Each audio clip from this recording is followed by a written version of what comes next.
computer. We will call to order the public hearing for the fiscal 26 budget. Kelly, you want to call the roll? Yeah, Coons, Here. Lang here, Alaska, Here. Rockles, here, Brown, Here. Madison, same bio, student member, everybody's here. Okay. Pledge of allegiance. I pledge allegiance to the flag of the United States of America and to the republic for which it stands, one nation, under God, indivisible, with liberty and justice for all. Well, we're having the second of our public hearing for the budget in a matter of weeks. Pat, do you want to just I see no one registered to speak at our public hearing unless one of you is planning to speak on the public hearings? Anybody? Oh. We do have somebody who wants to On the speak. public hearing? No. You're here for something different. Okay. Pat, since we have to get a reasonable amount of time for somebody to show up, you want to give us a summary on kind of where we're at with things? Yeah, summary, current tax rate is 16.5. Had some really great questions from the public hearing, which I followed up on, which that are just about the property tax rate versus the valuation notices that we get, and how this correlates to each other. Had a lot of discussions about the actual assessed valuation versus the tax valuation, where you've got the homestead credit, you've got the rollback, all of those things, so really great conversations. Overall tax increase from current year and next year is $500,000. And of that, you've got general fund is $134,000. Management is $200,000, and the money that's actually just for natural gas, all those things, and a huge insurance increase coming up. Capital is $47,000 of that, and the service is $110,000. What's that again?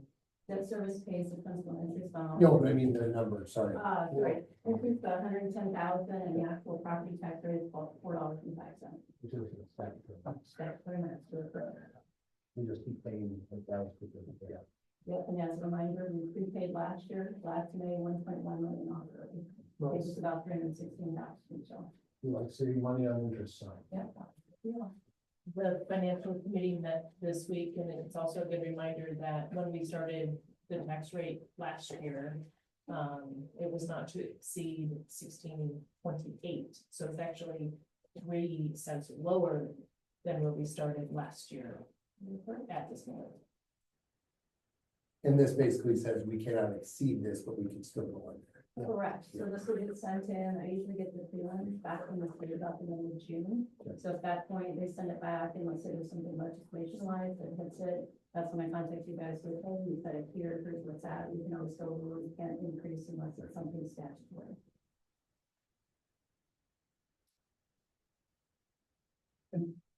Pat and I talked last week, just from a reference standpoint, we were looking at the TIF impact. So like the city has a TIF district, that's about 16 cents per thousand. Our rate is elevated by 16 cents per $1,000 valuation because there's property that we are not allowed to tax because it's inside the city's TIF district. The other thing I thought was kind of beneficial this week too, you put out the report that just showed our tax rate comparable to other communities. I thought that was, it was good. I mean, it just goes to show where we fit in just around Johnson County and some of those outside of it.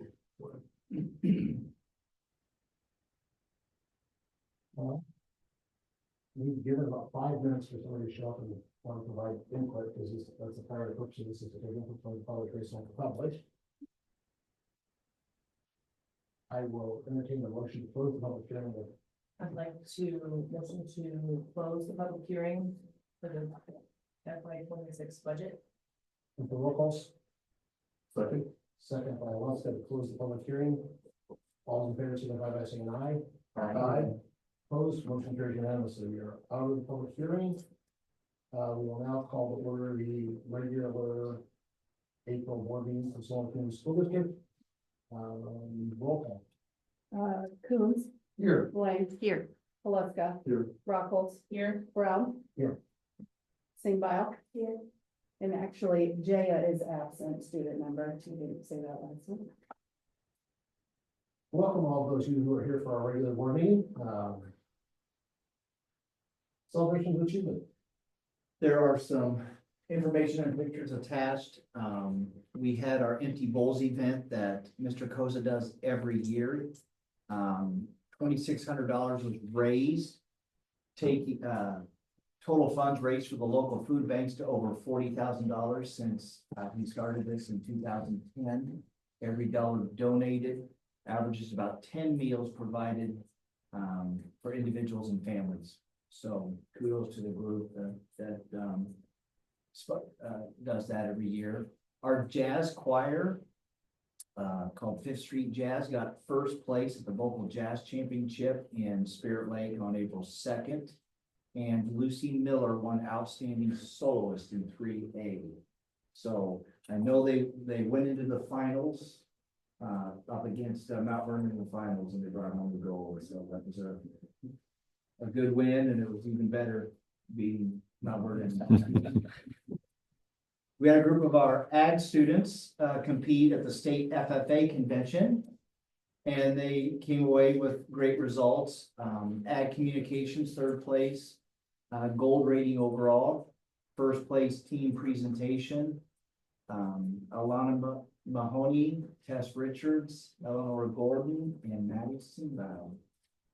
Great job, Maddie. Great job. How was it? It was good, it was really fun, but that competition, there's lots that go into it. So there's practicums of each one of us students put them, I made social media posts. So you go to a press conference and you take notes, and then you go into practicums and you do those. So I made my social media posts, and then you take like a basic grammar quiz. And then after that, you go back to your hotel room and you have to make a presentation.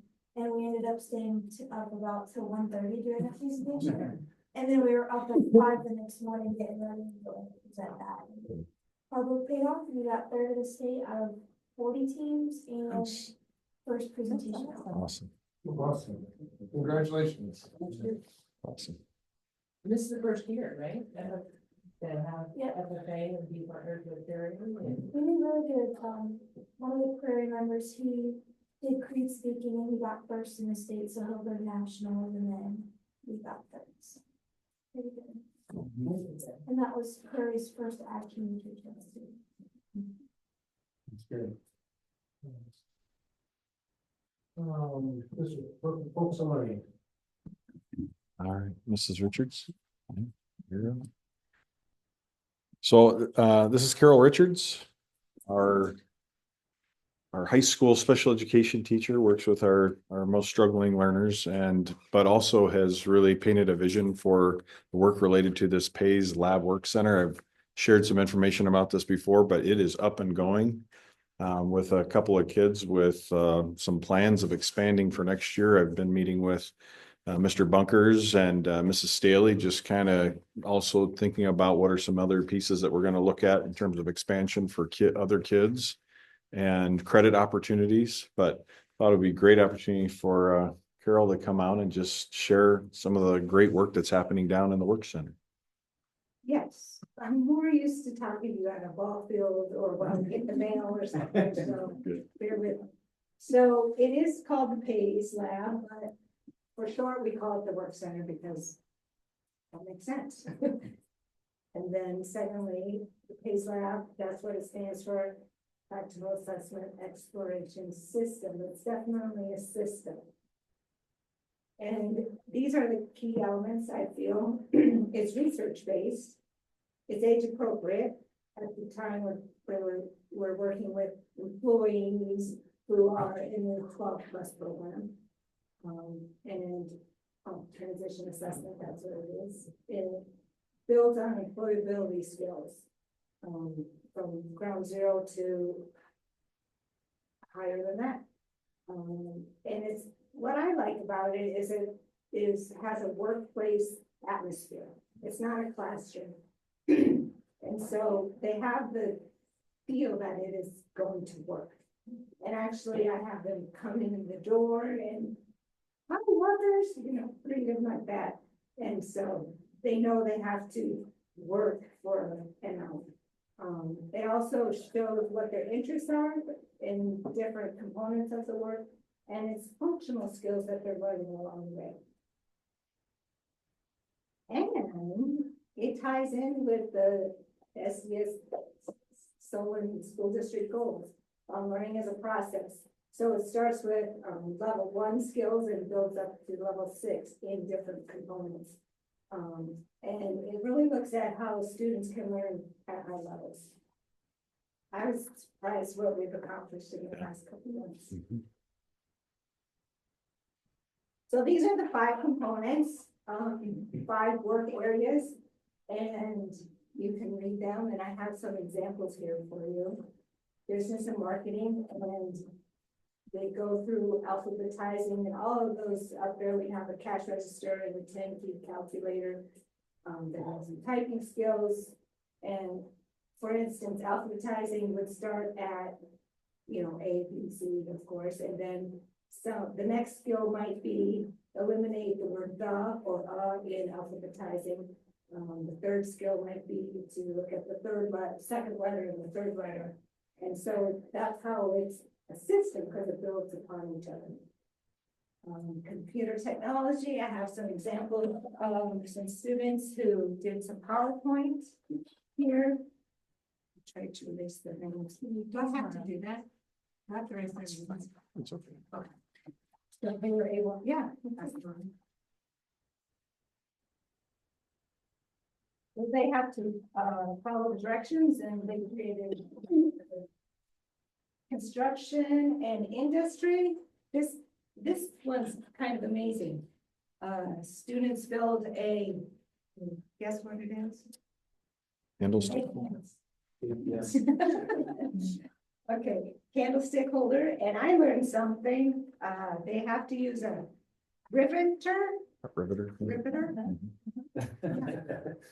And this student built a small bookshelf.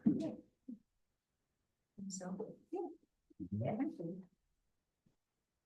And what else? We have? Processing and production, all they do. Bolt assembly, identifying bolts, putting bolts together, putting them in the right order. Thread design, they learn to use a sewing machine, and so they have to follow the pattern. So that's how it goes. So, I mean, not many students at high school can claim they can work a sewing machine. Right. We're in this room, And consumer science is dealing with consumer services food. There's a mini kitchen in there with microwave, a hot plate. They learn to make a baked potato and different things like that. But they have to learn how to wrap a hamburger, Yeah. like with a wrapper.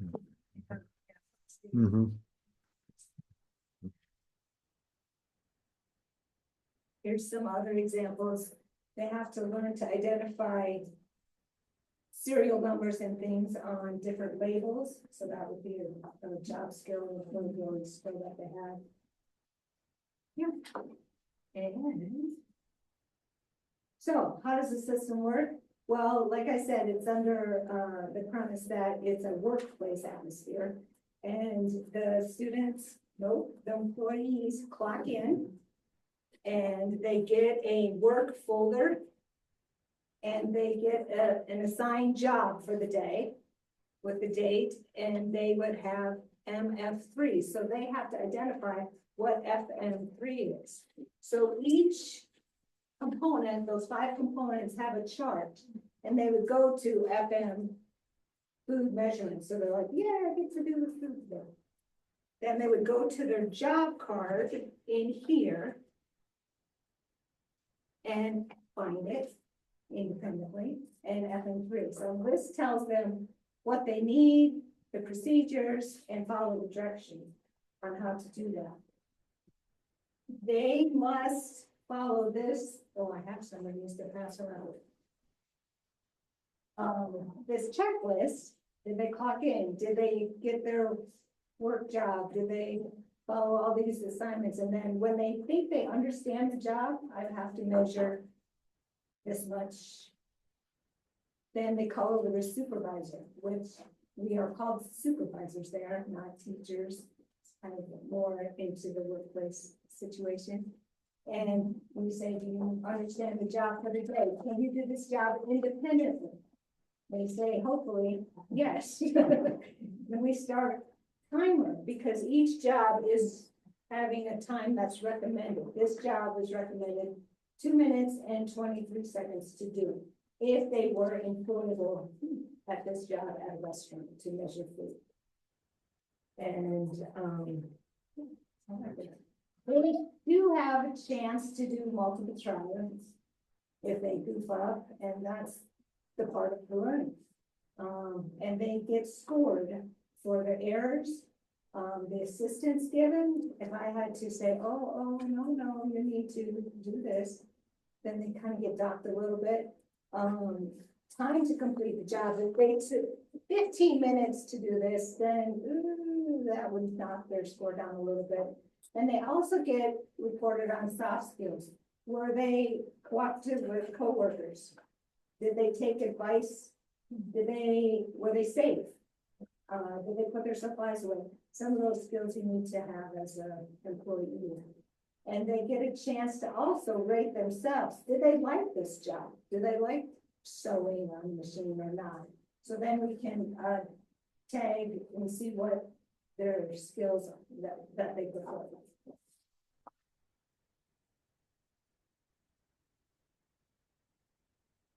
Then there is a component, like I said, this is a system, and it's all recorded on the iPad, all the scoring, all the job assignments. There's 276 jobs that come in a box like this when they go locate their job. And this one is called AT, analog time. So this little job box will go take to the table, and they have to put certain times on here, 3:15. Well, the first AT1 would be 3 o'clock, 9 o'clock. This one was probably 3:15 and they recorded on sheets. So all of the phase lab has these 200 plus boxes. They independently go with them and do a task for the day. And then part of the system is it comes with a report. So this is an assessment report, kind of lengthy, but it also notes all the interests, their high interest jobs that they like. Did they need further instruction at any jobs? Did they need accommodations? Like I had to give further accommodation to a student who wasn't quite getting to the third letter for alphabetizing. So we had to do a little teaching on that, and then he could go and try his second trial at that job.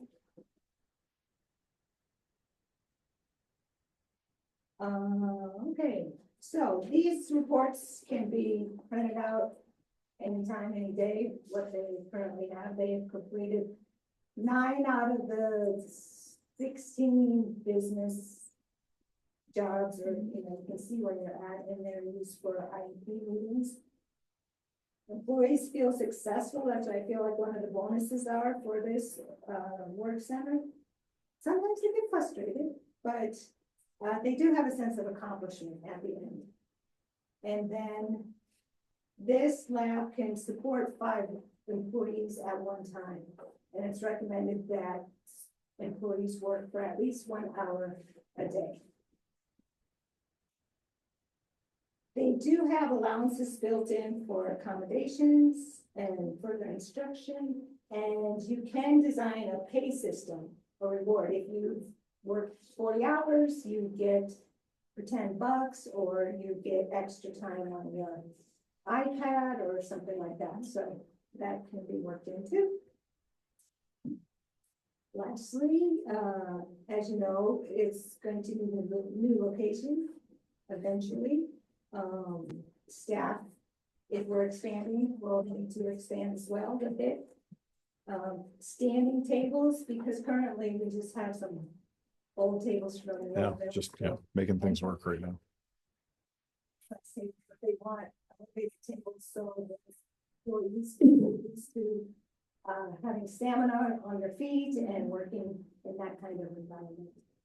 Maybe some shelving and supplies replenished eventually. So, do you have any questions? Yeah, tell me, Carol, with the supplies that you have, like this will get you through 1 calendar year, 5 calendar years, are you replenishing? Yeah, what is It that? kind of depends on how many students or employees we have. How many do you have right now? I really kind of got a lot from Dave's shed. Carol is very resourceful. She finds a lot of things. One, one of the districts to the north, college community, this is where we kind of gathered this idea. There are other districts around the area that have started this as well. I think Marion has a lab. I think Iowa City has a lab. Now we have a lab, and I think what they recommend is about $1,000 a year just to replenish some of the Okay. consumable items. So like there's some wood pieces, there's some like they have boxes full of like bolts and nuts and different coupler thing. I mean, there's all kinds of stuff, but like wood pieces, obviously some paper, food items, things that may break down that we probably need to replace. But they said about $1,000, which I thought was fairly reasonable for as much as we're going to probably use it. So, and currently we just have 2 students. This is kind of our trial run to see how this works. And it's been very successful with 2, significantly disabled students, so to speak. And again, we're looking at expanding this next year, giving a half a day to this and 5 students. And I think in the slides here, Carol mentioned 60 to 80 minutes, which would be a block. So we're looking at using a block and scheduling some kids in there. And it's at about 5 students a maximum at one time. So we could potentially get 2 rounds of kids in the morning. Staffing wise, we're looking at utilizing an associate. That's what college community recommended, is you find someone who's skilled. We have an associate in there who's really set the systems up and has done a good job with that. So looking at continuing to potentially utilize that staff member. But really trying to expand this. And it's intended for students with disabilities, not every student, because it's supposed to build their confidence and skills in the workplace. And they are very, like Carol said, they're very foundational skills based on a certain work system, and then it builds and scaffolds. It gets a little bit more difficult each time that they do it, or as they get assigned a new task. And then just looking at the credit options for kids, the recommendation is those kids can be in there and then go through that system as many times as they want to, or because it just continues to refine their skills and be able to support their work-based learning. And so we're just super excited. I think it just gives us another opportunity that we've not had before. And this has a lot to do with Carol's vision and interest and excitement to do this. So it's very much appreciative of all the work that she's done. So. Age appropriateness, would you tell me what ranges are eligible for it? Well, we're looking at ability skills, so you have probably now 5th or 7th grade, or definitely in high school. They say there's have more significant needs, it will take you longer to go through the system. So they may start as a freshman or sophomore, and then. So if we're expanding next year, it's in this building. Yeah, right down in the wing down here.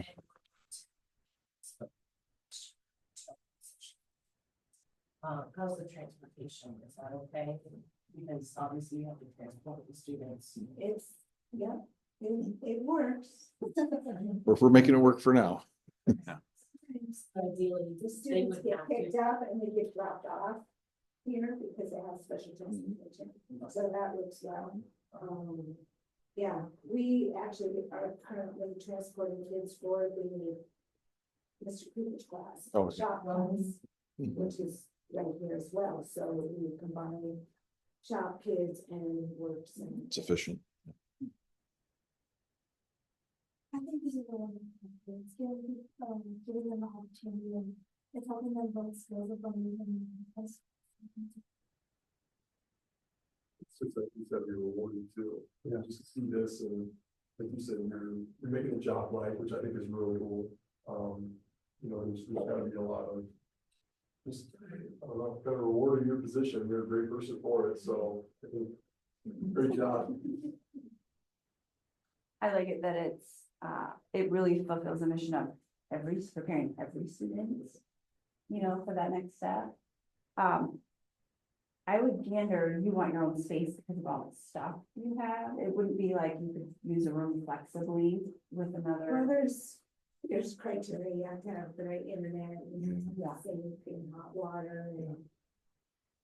Yeah, you have to have shelving and ample space. Yeah. Because if there's 5 stations, you need 5 tables, and.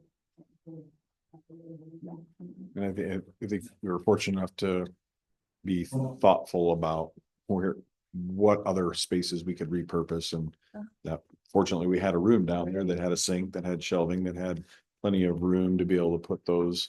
The pays folks can actually come in depending on what your space is, and they can through just floor designs and reconfigure things as you need. But essentially, yes, it kind of needs its own space because it's very specific to the needs of the kids and just those 5 different systems. So it would be really difficult to put it in with another space. So that might be instructional.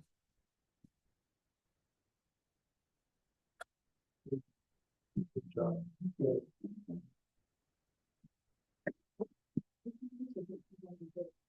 We don't have to go in.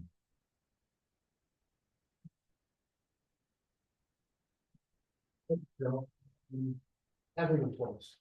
Yeah, we, just before I turn things over, just a note to the board, we've got, our final day with students is Friday, May 30th.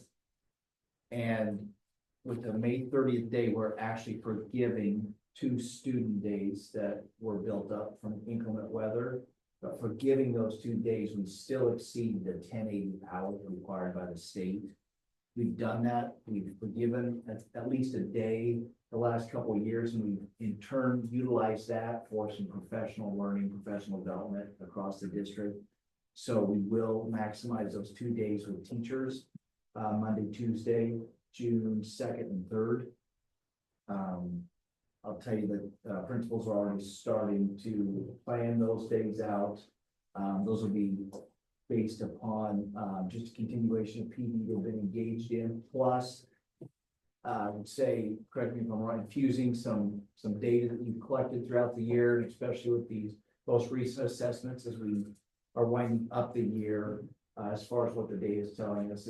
And really, they're planning, it's 2 days in June, but they're really planning kind of a 3-day, so that we tie in that first day in August with these 2 days, so they really get the ground running. So just to note, we put that message out to parents, so parents and students know when their final day is. That'll just, and also keep in mind, I think the second semester at the high school is about 12 or 13 days longer than the first one, so there won't be any major loss there either as far as their so I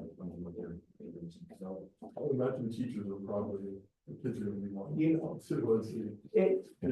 It's good to get kids out on a Friday, not bring them back on a Monday or Tuesday in June. Also, we have been, and I think principals will back that, we have been thoroughly impressed with the work that our teachers have engaged in the past couple of years by utilizing some of these end of the year professional development days.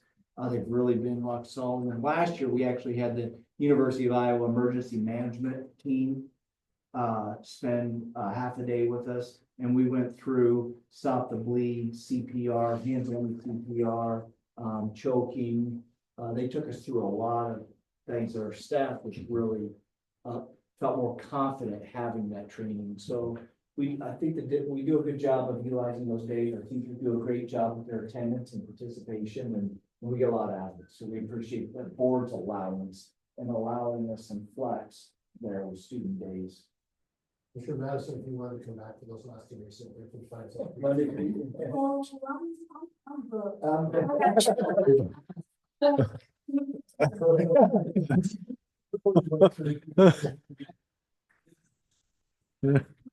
So we have preschool registration tonight from 2 to whatever, so 2 to 5, thank you. We, Do we have numbers yet? there's a lot. There's a lot of them. We have 4, we're full for 4 classes, and I believe prior to tonight, we had 1 on the waiting list maybe. So, we'll just continue to gauge that. Yeah. And then over at SIS, just a few things that we've been doing. First part of March, I don't think I was here for the March board meeting, but we did our Read Across America celebrations. Different activities in the classroom each day. They did like a campfire reading, read and feed, they call it, where they can bring a special snack and enjoy their book at that time. And then we ended that week with athletes from the university coming in and reading to our kids as guest readers. That was fun for classes that each have an athlete in it. Our staff did a wellness challenge during the month of March, just to try and keep spirits high and take care of themselves as well. I want to give a shout out to Soothe, Salon and Spa in town here, who generously donated a gift card for our teachers to compete for. So we had 6 teachers actually complete a blackout bingo board, and so one of them got to take home the gift card from Alicia, and then the other one got a little wellness basket. So that was fun for our teams to do. And then we finished our ISS test as of today. All kids in SIS are finished taking the ISS test. So we are very happy to be done. Those reports will come to you in May. So. Middle school, just a couple of quick things. Again, as Noel mentioned, ISAFs are concluded. Every year it's just a little bit of a gamble in terms of attendance, and we had minimal makeup tests, which makes the testing go much smoother. And with the advancements in technology, we're actually able to track results as the tests were scored, which was new, at least for me this year. So that was kind of exciting. I'm getting pleased with all the results when they roll out. As we mentioned a couple months ago, we revamped our specials exploratory wheel to include the ICAP, and the 8th grade component of that is really 4-year plan, financial literacy, and actual career planning. And Monday we will go to the Regional Academy for Financial Literacy Fair, which we've done for a number of years, which is a great activity. And then last year, incorporated the elementary and intermediate in a career fair where our kids explore a career and share it. So we'll be at intermediate on Monday as well. And it's been really exciting to watch the difference in having that so long time in that ICAP class to prepare this, rather than stealing time from science or social studies. So looking forward to Monday. At the high school, it'd probably be easy to talk about what's not going on at this time of year. It'd probably be a shorter list of where we're at. As Dr. Idle pointed out there with our 5th Street in jazz competition, our FFA states, our kids are kind of here and there and everywhere, but we officially at about 1 o'clock today ended ISASP as well with our final student getting tested. So again, attendance was pretty good and makeups were pretty minimal. So that was nice as well. And the preliminary numbers that are coming in look pretty solid. So all good there. We thought while we were testing right in the middle of that, we throw in ICAP day number 4 right in the middle of the week. And that had a number of activities. Our seniors doing mock business interviews. Our juniors were doing different rotations, just some breakout sessions on careers. Our sophomores were learning about workplace learning centers and job shadows, the opportunities that kind of await them going forward there. And then our freshmen were out on mini job shadows at a number of places around town and in the area as well. So that was last week as well. 9th graders got mock interviews in. Dr. Brown was a part of that, but 9th graders got those in earlier this week, and had some of them dressed up in their suits and their ties and ready to go. So again, good stuff there. They were excited about it. Appreciate all the volunteers that we get from the community that help out with that as well. And some follow-up emails that you left too were very thoughtful for the kids too, and let them know that who were paying attention to what they were doing too, and to our teachers as well, so thank you. We've got a big week coming up next week, with the Tuesday, again, why we're doing things, we just throw it all in place. So Tuesday, we got the ACT, we got 85 kids taking the ACT in the high school. It's Earth Day, so we've reached out to people in the community about what our students can do to get out, the morning of the 22nd and help out in the community. So we're gonna be planting trees, that were lost in the derecho. Worked with the city on that, working with a number of other community members, that are, going out to Lake McBride and State Park, and doing some of those things out there as well. On that day, our seniors are doing a next gen finance activity, where they're kind of working on a real life budget, and paycheck and taxes and all the good stuff they get to go through, and then they get to meet with a financial advisor, at the end of that, and kind of just talk about, some of the, I guess we went through the first steps of it today and our character strong. I thought you were mad about it. Like, yeah. Thanks, work. Good. That's that FFA stuff. Yeah. Swatting bugs all the time, right? So they've got that event, on next Tuesday. We've got our home track meet, our home varsity track meet on Tuesday as well, next week, so Tuesday. A ton of stuff going on, and then catch our breath, and senior awards are a week away. Senior awards are a week from Sunday. Prom is in 2 weeks. And graduation, seniors' last day is a month from today.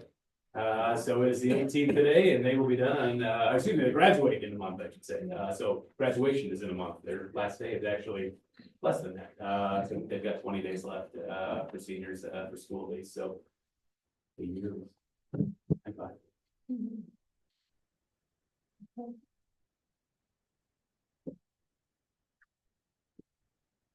I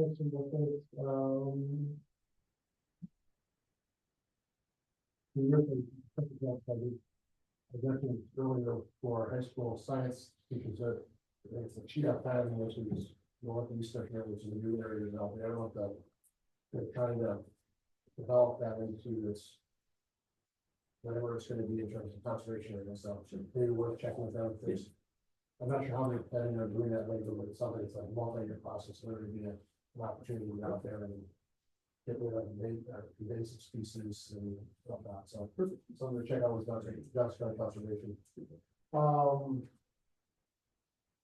Vendor reports, strategic plan, Rock Olson Coons. I guess the last conversations we were still talking about, rating systems and what we need to do to revamp that. Yep, we're working on that right now. And evaluation, whether K5 K5. Yep. Yep. letters. Yep. Mhm. So we'll maybe have some back on the school year. Right, that's scheduled for when, Davis? We should have that, Star Wars open that, the work that we're doing there, probably by, I mean, we're meeting next week, probably by the end of the year, in the school year. Yeah, we plan on doing it more with PD. so. Yeah, yeah, But June meeting. perfect, yeah. Yeah. And then, well, I think we talked a little bit about some of the likely passing of the math. Mm. Oh, yeah. Academics, standards and policies that are coming down from, the state. Speaking of stories, they met with about science standards yesterday, which I was surprised when I saw. First reading.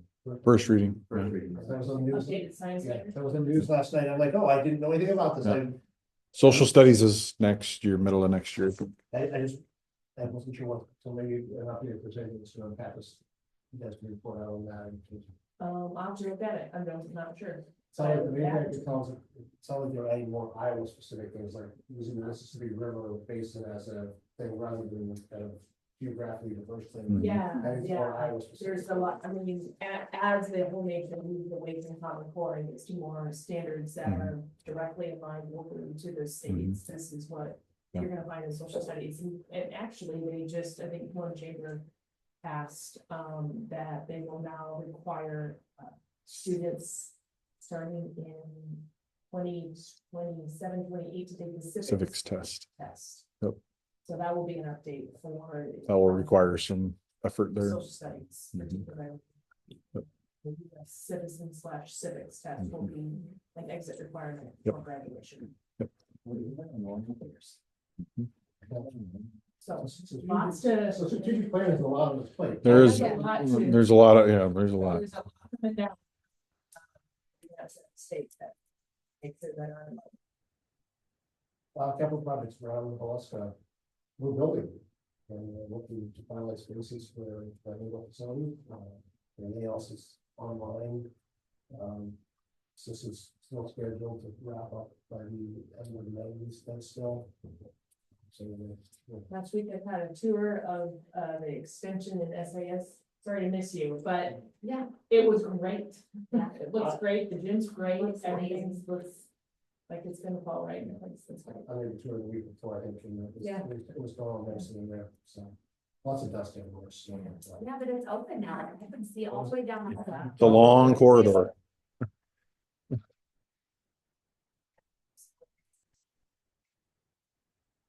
I want to see how far from the office, all the way around and back to the office, so I'm gonna guess a quarter. Financial services, Rockwell Sled. We approved the budget tonight for 26. Yeah.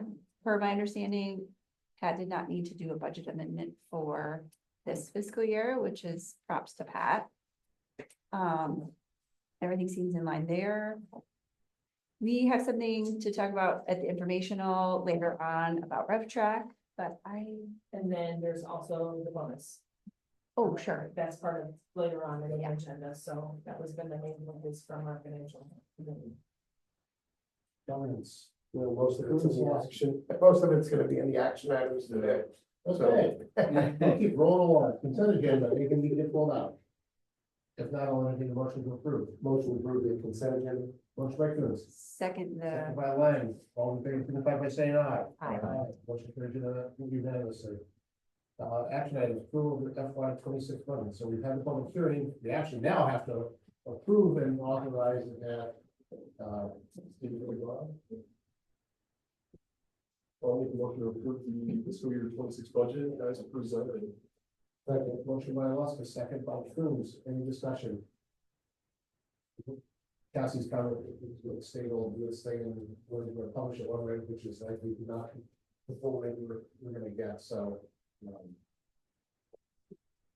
We're trying to do the best we can with the resources we have, and so we're trying to appreciate everyone's work to keep things aligned budget wise, so.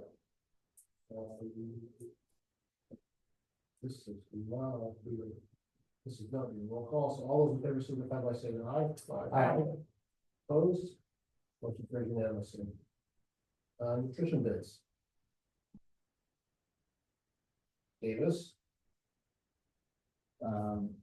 Becky, annual bids,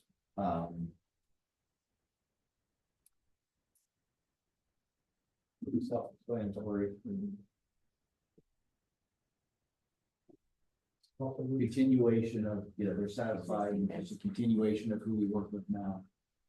and none of this is gonna, I know the state has, we talked about all this funding, but the state is also getting involved in nutrition and things, and nothing at this point in time changes what we need to do. Correct. Yeah. We're not even talking about changes and requirements. Serve. All fun stuff, so. I'll make a motion to approve the bids. Second. Motion by us, second by Wackels, who has presented, any discussion? Hearing none, all those in favor, signify by saying aye. Aye. Aye, opposed? Motion carries unanimously. Next up is a resolution directing the advertisements for sale, not to exceed $10 million in general obligation school bond series 2025, approving long-term trading procedures, approving official statement.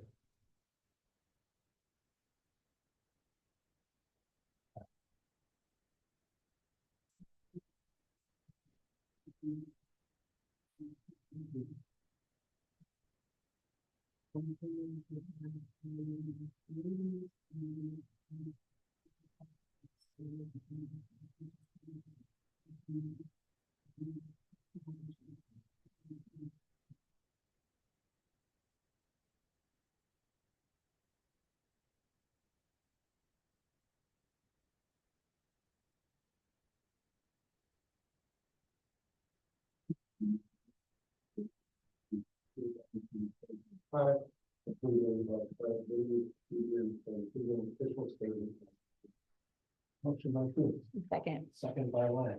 Discussion. And just to be clear.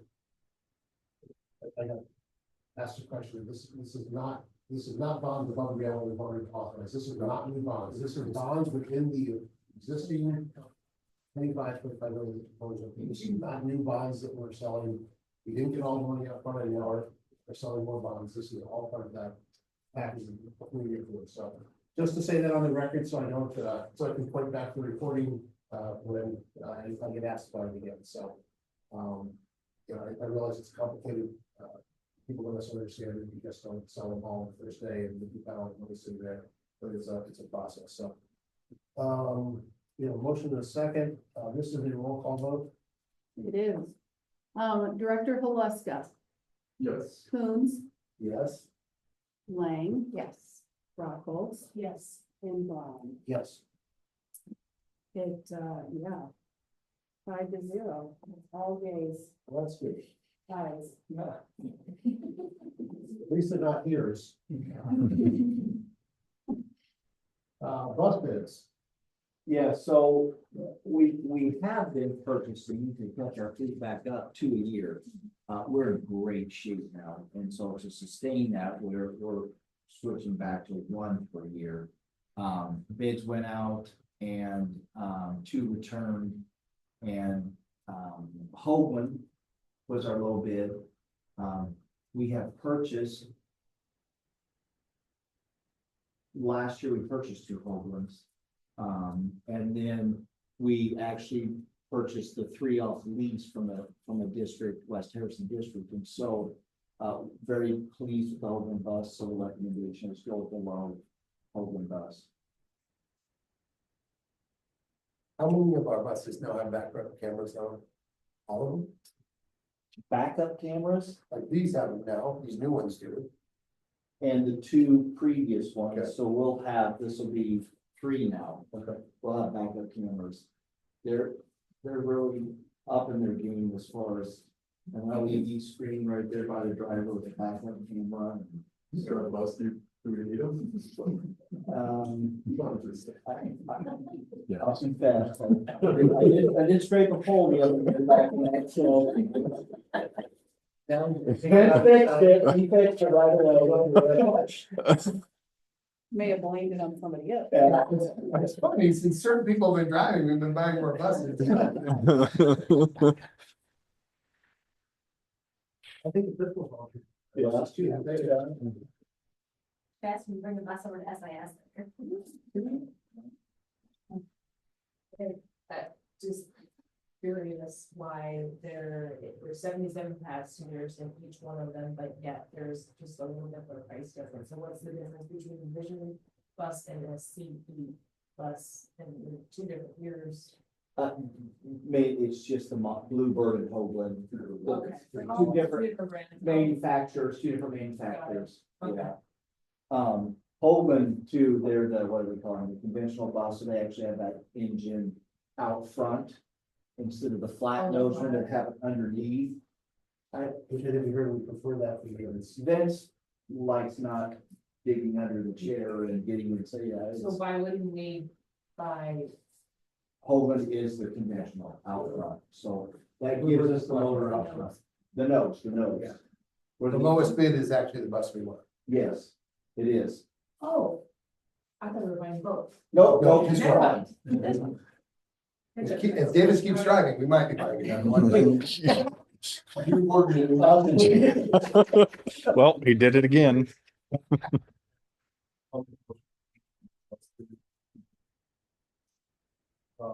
77 passenger bus. I'll second. What's the second one? Discussion. Hearing none. All in favor, please, I'm going to say aye. Vote. Motion carries unanimously.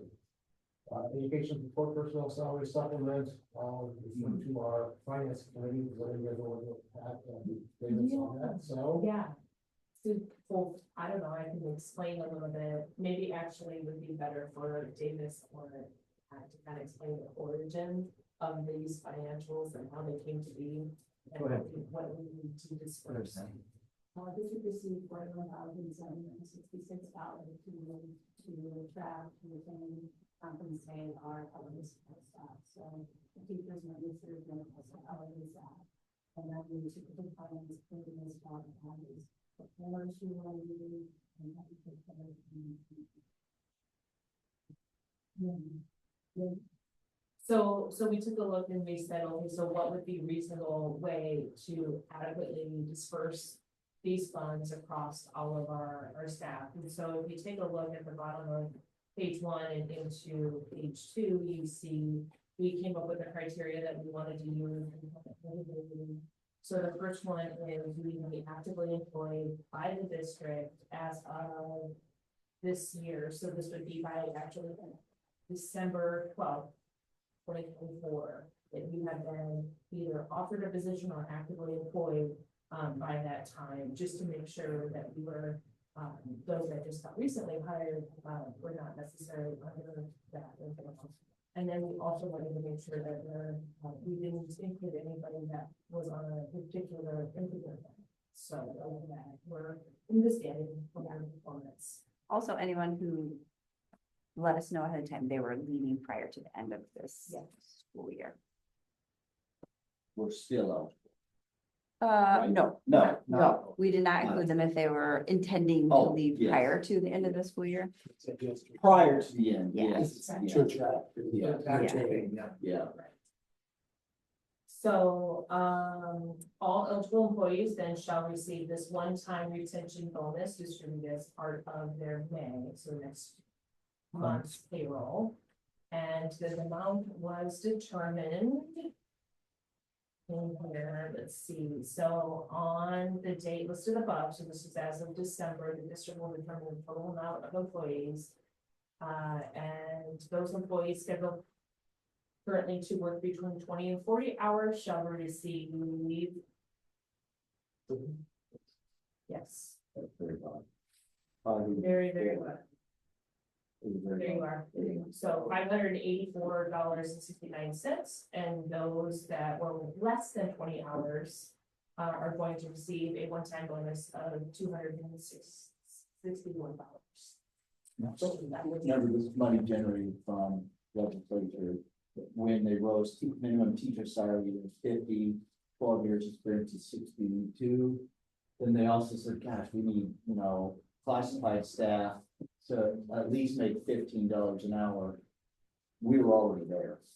So we can use this money another way. So we're gonna disperse it. Yes. Yeah. And Maddie asked a great question. Yeah. Go ahead and ask. Do they have to apply for, like, you just pick, like you guys pick someone, or what is that? They all do.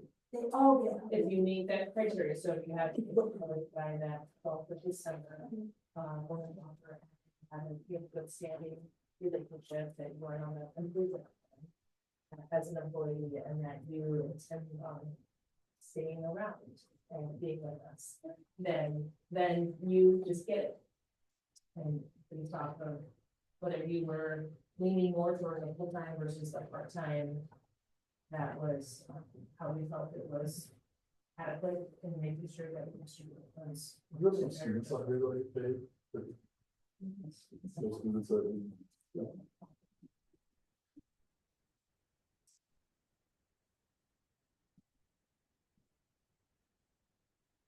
Yeah, I think it was an impactful move from the state to show our support staff, that we keep running because they keep coming to work. But I think it's nice that they don't miss the problem people who we're gonna bring up to this level of work, reflect.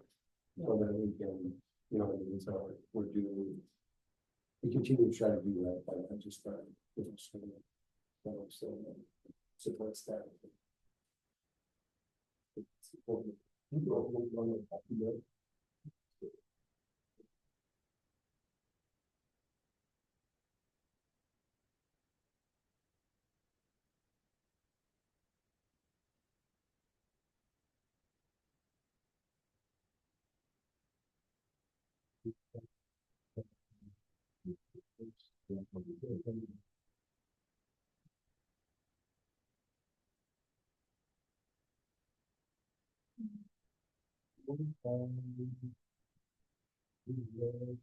Motion to support the, I'll make the motion to approve the people support personnel salary supplement as presented. Which one else? Second. Second by Rockland. Any further discussion? Hearing none, all those in favor signify by saying aye. Aye. Aye. Opposed, motion carried unanimously.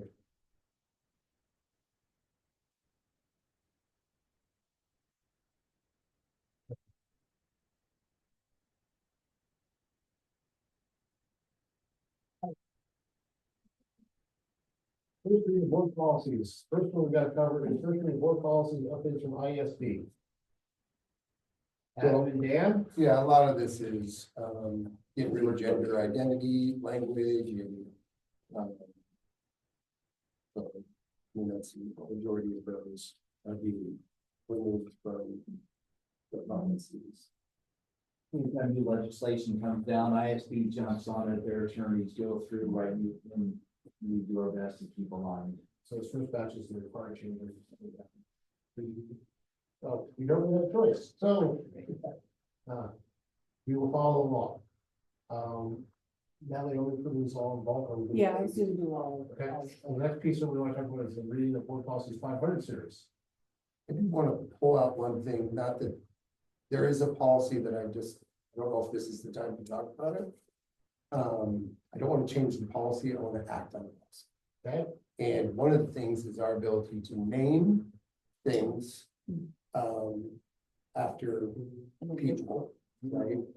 And Davis and I have talked about this, and Casey and I have talked about this, and it's a little bit of a passion project, but Kevin Miller was a big person in the community, not only born here, came back here, made a lot of impact on what and I think, he's been retired, he's a Hall of Fame coach. And still promoting the stock. Correct, still helping us out, and so I just would like us to consider possibly, naming something, after him. I think is almost 20 years here or so.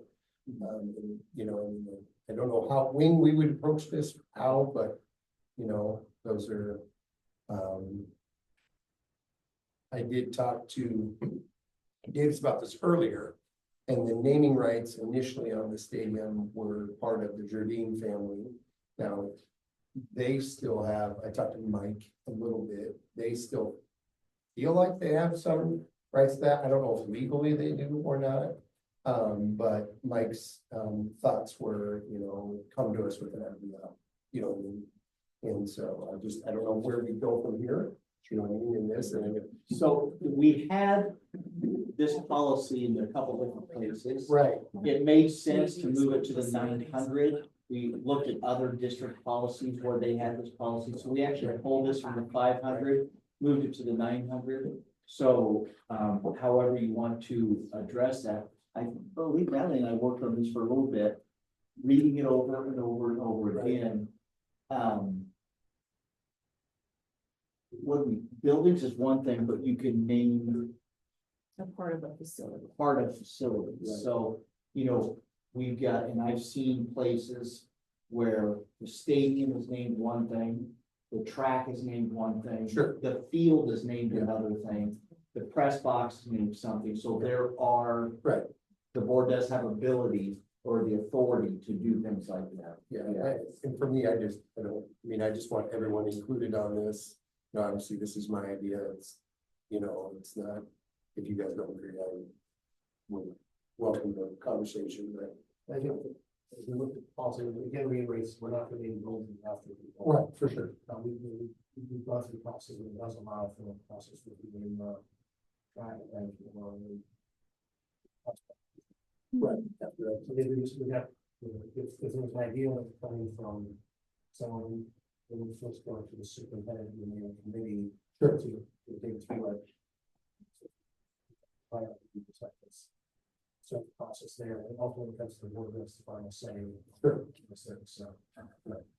Well, we had some confusion about this process, and this is why I'm clarifying, because in 1.33, the board wasn't involved, Sure. There were any good in the policy about how it happened, so. Yeah. Okay. So that's the first, the next, the 500 student policies. What do we got going on there? What do we want to call out? I don't see the room, you know, how do we look at it? The attendance stuff is on there and transfers and,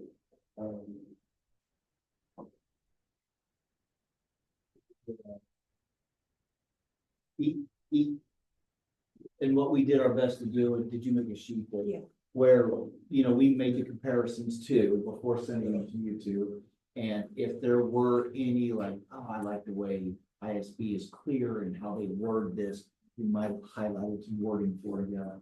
Or this form is much better than the form that we use as update, so we maybe, hey, we recommend we swap out a form. Anything else, Natalie, that Just some of those administration of medication to students. I worked with Amy Link today, or worked with her on those. And so she had some input on that, and some forms there we removed because she said we don't use those forms. So, and ISB didn't have those forms, so we aligned it more with ISB. But I got her input on that.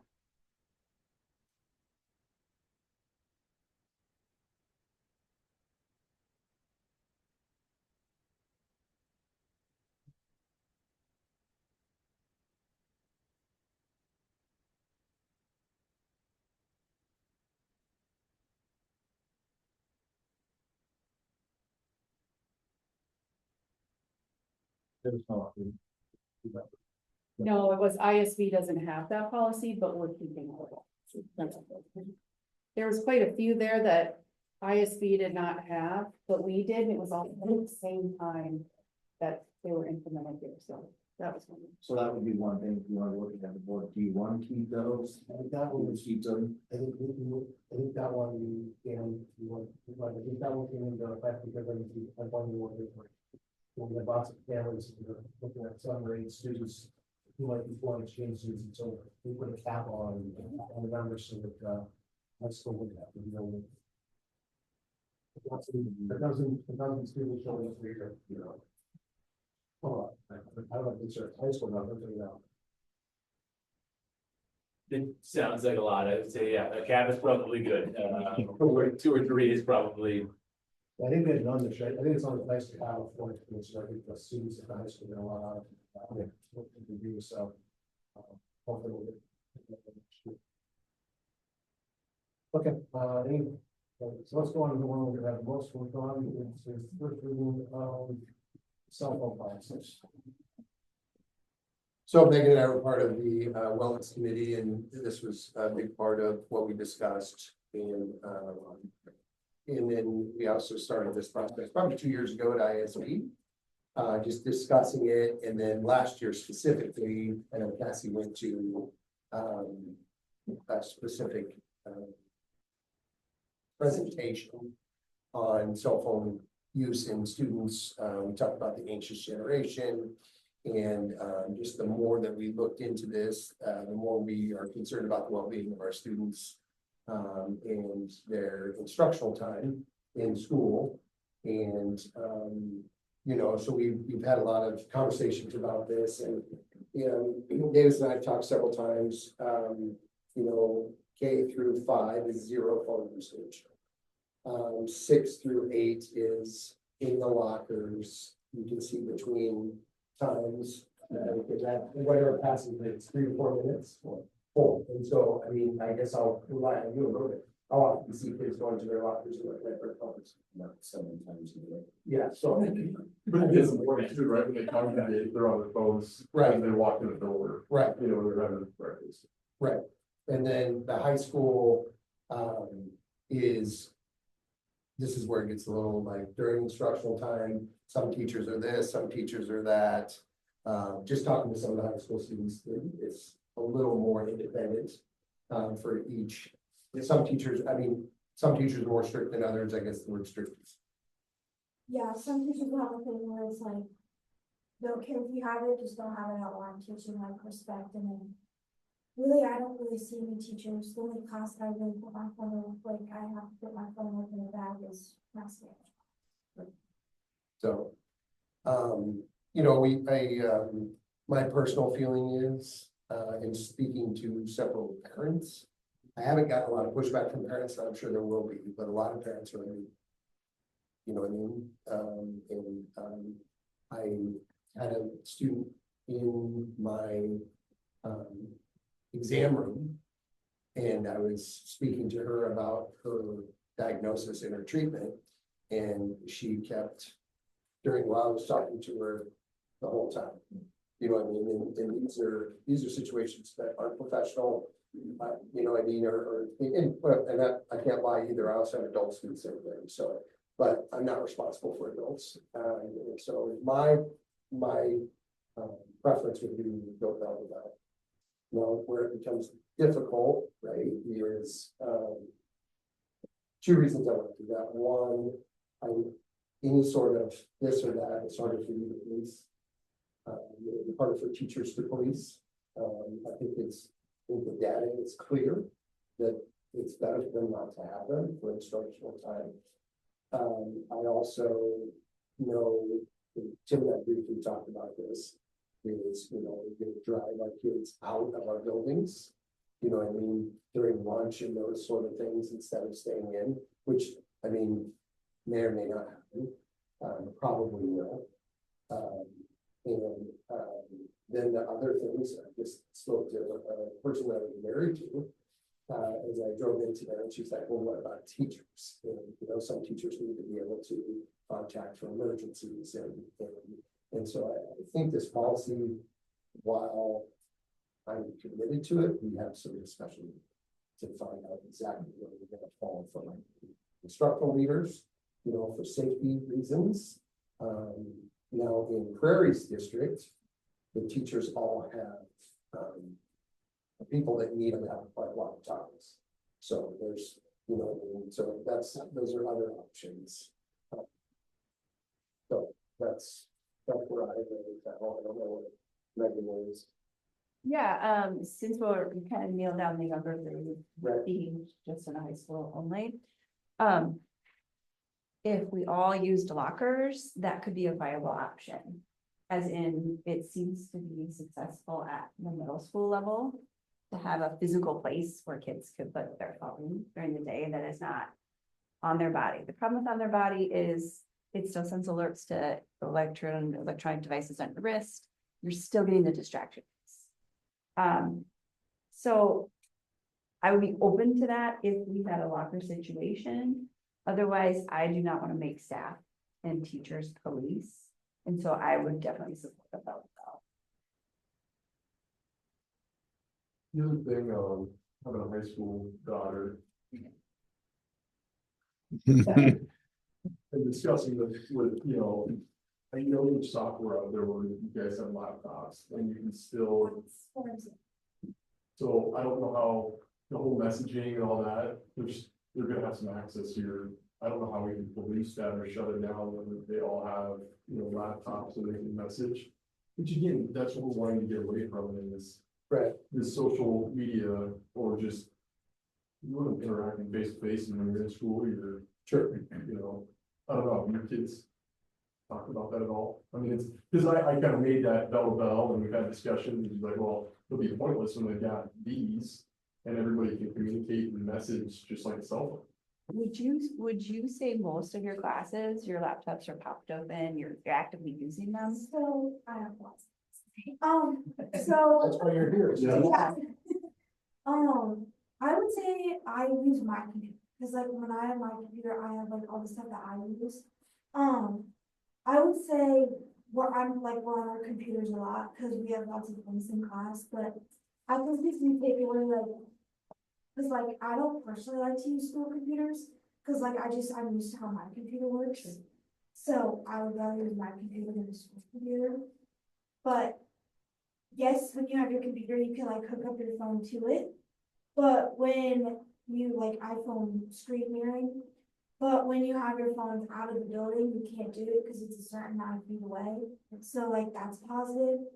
But I feel like there's still gonna be access, like you can still text on your computer. But that's really like something that you can't get away from. And personally, like going back to lockers, I hated lockers. I personally like having all my things in my backpack, and first, like, the high school is big, so like, when you go, like, say your locker's on the second floor, and I have a class all the way down by the library, and I only have a certain amount of time, and I have to use the restroom, or I need to go catch up with another teacher, like, I'm just losing, like, that time, and like, I'm lazy sometimes, and I don't wanna go all the way back to the locker. But, like. Could your phone live in your locker, but your backpack live on your back? Yeah, I'd rather just keep my phone in my car, or like, just leave it at home. Well, and I think it's gonna be harder for kids when they're sitting at lunch to have all their laptops open. You know, that's a different scenario, and I agree with you. This is like Alcatraz in some ways, whatever rules we make, they'll find ways around them. I just, the personal part, it's always being why you're working. I think one thing that we said, we can just have just school computers here. You know what I mean? So it's a little less likely to make it so easily accessible to your stuff. You know what I mean? You know, and this is, it's gonna feel punitive to students, right? I know that. But I do feel like we were elected to be the leaders of this community. You know, we were elected to do what we think is right for students. Will we be able to 100% do all this? No.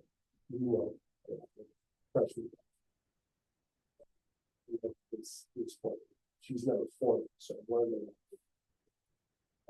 And so I think, for me personally, I much more. I think the locker thing makes it better for me.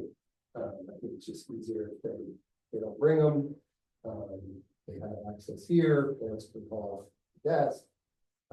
We also talked about in our meeting where students were talking to parents about problems that were actually school problems, and the school leadership has no idea about them.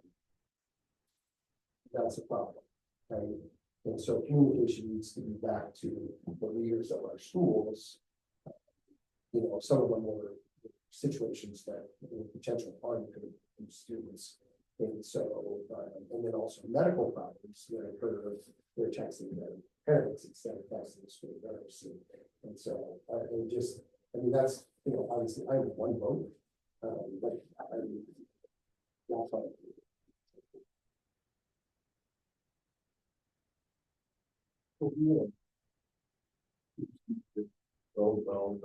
Policy.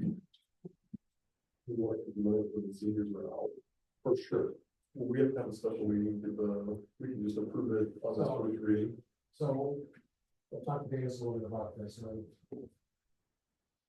currently, we can do the first reading, and then think about that to June of the school year, and administration, implement the policy, so we have to use that. There's nothing that prevents the administration, based on current policy, there's nothing that prevents the administration from saying there are no something. Other than the fact that they lack the political backing of the board. If we pass the first reading and say this is our intent, if they then have that political backing, then we don't have to go back and do 2 readings after. We can just do 1 reading, get feedback on what goes well and what doesn't, and so we can figure out how we get that. And we can dump that on the strategic planning committee to figure out how to get the feedback from that. And then we got in June and the second reading and make the tweaks in the policy, because the state requires us to have a policy in place by July 1st. So we do have a deadline on this. What's your thoughts, Drew? I think just general conversations with the students in the hallways of they're getting rumblings of what's gonna happen, or what is coming. They are perfectly good with believing that it's not needed in the classroom, that they don't need to have it during instructional time. I think they're kind of, as the Alcatraz goes, well, what this will happen, you're gonna start seeing kids have it in their backpack and go to the bathroom during the class period, and how the teacher to know that they're taking it in there for 10 minutes. And using it in there. Lunchtime will be if I can leave the school building, I might just go stand in the parking lot. And take my 45 minutes on my phone instead of sitting in the school. Then I'll just go and sit in my car, or find my way out of here. And so of course they're already scheming on what will be the ways that that I'll get around it. I think if you do come over during our passing time, our 5-minute passing times, a vast majority of them are in the commons talking to each other. When they go down the halls, they're not buried in their phones. Like they are having conversation with me as I pass by them and with their friends as they go. So I haven't noticed as huge of a deal in our passing times of being on the phone, and I just need to get out of class so I can quickly get on my phone and not talk to anybody. I don't know if they see that it's not a long enough period of time to do it, so they just don't do it. And lunch too, while they have their phones out, we still have 60 of them a day that go into the gym, and are playing games with each other. We still have them that stay in the commons and are having conversations, so that one will be a little bit tough when we kind of talk about policing it, and trying to figure out where the nooks and crannies are in the building, of even if we say no cell phones at all in the building, like to really know who has it on them and where they're going and what stairwell they're walking up that nobody's in and they're, they're taking it out and doing it. That could be I think it's the same with drugs, right? If a kid wants to do drugs, they'll you find gotta it. find a place to do it, right? Yep. And I think, we can justify over and over and over again. Why this is part of the environment doesn't change the fact that it goes back to the relationship. All you can choose to continue to let this path go, and yes, they're gonna find their way. But that's not my job. My job is to provide that environment for them, so they can do their best learning, the best way they can. But I will go to my phone. I would want to just do, because I saw one thing, they do those things. But if we wait before a football practice, it's not talking to each other, it's going to be 20, 30 minutes. No. Well, kids in the office that will not look me in the eye and shake my hand because they don't know how to do it. You know what I mean? I just feel strongly about this again. If it's portable, it's portable. But if you ask people who are addicted to something what they want, they're not going to say, I don't want that. You know what I mean? And so, we'll follow the policy where we do as a board. But I really want us to consider, again, if you find them with their phone where else, at least you have reason to say, okay, take your phone, right? And over time, that may get better. I mean, it's going to have to do it, you know what I mean? But I don't think it advocates our responsibility to do its best. Right? And now, the second one is, what do you teach? You know what I mean? That's not before us today. Right, exactly. That's a different policy. Right. You guys have to tackle before. Did the state craft anything that said anything about emergency situations? I thought I heard the other day that there has to be a plan that if an emergency were to happen, For sure. how would we handle? How would students have access? How would parents be able to communicate with? I think one of the things that comes up on the state side is the fact that students having direct access to emergency actually makes the situation worse because you have parents going out while law enforcement, the fire department is doing things. Now you can't, those on fire, the fire department can't get in because, all these parents are trying to pick their kid up from the school that's on fire and there's no access to the fire department. So I think there has to be a plan. We currently have a plan for communication, mass communication to the parents. And so we have plans for how to deal with all those things. I was at the high school twice in the last couple of weeks, once, not interviews. Blocking the door, well, obviously a lot of kids, phones, prior to that, but they were all kind of nervous. They've been mock interviews, so I think that was kind of a different sort of thing. But today I went in for the presentations. I was sitting there waiting for the class. I'm there during the passing period, and a student came in, spent the entire passing period on their phone, and the bell rings, and they asked if they could go to the restroom. It's like you've had an entire passing period when you spent on your phone. And now you're asking the teacher if you can go use the restroom, you can use. So I think there are challenges, and I don't know how widespread it is. But I think the board has to figure out where we want to put a flag in the ground and figure out where to go. It doesn't mean it's when the policy is gonna be No, forever. sure. Well, yeah, it's such a problem when the state is putting something out there, and the Multiple states do it, not just Iowa, it is spreading like wildfire in every legislative standpoint. You're saying that this is a problem. Well, I think too, some of the studies and stuff that I've looked at in districts in other states that have guys that was harder to tougher policy, the kids do it adapting, and which kind of afraid. Wouldn't you say that's what stuff that you've seen, like in the beginning, there's that shakeup, but then all of a sudden it just becomes kind of like habit, or it's not supposed to have it, so you kind of disconnect for 4 hours, and maybe you look at it at lunch. Yeah, I know it's gonna be hard on teachers and admin. I've got 3 kids in the school, and even at our house, I'm like, you gotta put them away. And I think it's for the betterment of our kids, and I think we'll find ways, whether it's medical or parents gotta reach out for kids or pick up, like we can work on that, but I think, again, I'll lay my stake on this, that I think it's important enough that we gotta approve it. Well, and I think that we go ahead. No, I was gonna say, ask Cassie her experience with, through legislation with other states. What's your experience? The trends you're seeing as it's been rolled out this last year? It doesn't matter the political affiliation of the state, they're adopting it. So it is massive widespread, and everybody's reading, as we said, the anxious situation. There's another one called Solon Focus by Jonathan Haidt that is also talking about in general that our focus is being lost and stolen by technology. And phones being one of those cases. And so I do want to commend actually the fact that our students are good students.